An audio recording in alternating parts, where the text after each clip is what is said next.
Competitive ఎగ్జామ్స్లో ఇలాంటి type of questions అడిగినప్పుడు సింపుల్గా ఎలా సాల్వ్ చేయాలో చెప్తాను. రీల్ని సేవ్ చేసి పెట్టుకోండి. ఇక్కడ చూడండి ఏమడిగారు, which of the following is always divisible by x-2. ఈ కింద ఇచ్చిన ఈక్వేషన్స్లో ఏది x-2తో డివైడ్ అవుతుంది అని అడిగారు కదా. ఇలాంటి టైప్ ఆఫ్ క్వశ్చన్స్ని సాల్వ్ చేయడానికి మనకి ఈ 3 పాయింట్స్ అనేవి గుర్తుపెట్టుకోవాల్సి ఉంటుంది. అవేంటి, x⁻n-a⁻n అని ఇచ్చినప్పుడు ఇది ఎప్పుడు కూడాను x-aతో డివైడ్ అవుతుంది. ఎక్కడ n వాల్యూస్ ఏమైనప్పటికీ, లైక్ ఈవెన్ అయినా ఆడ్ అయినా సరే.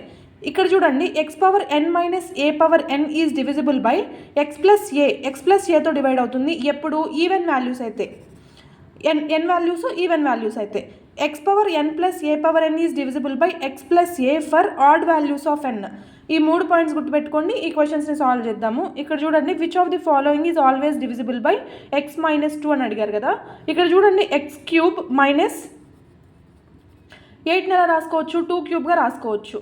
దీన్ని x³ + 2³ x² + 2² x² - 2^1 కదా. ఇక్కడ ఇలా చెక్ చేసుకుంటే మనకి ఏమడిగారు, x-2తో ఏది డివైడ్ అవుతుంది అని అడిగారు.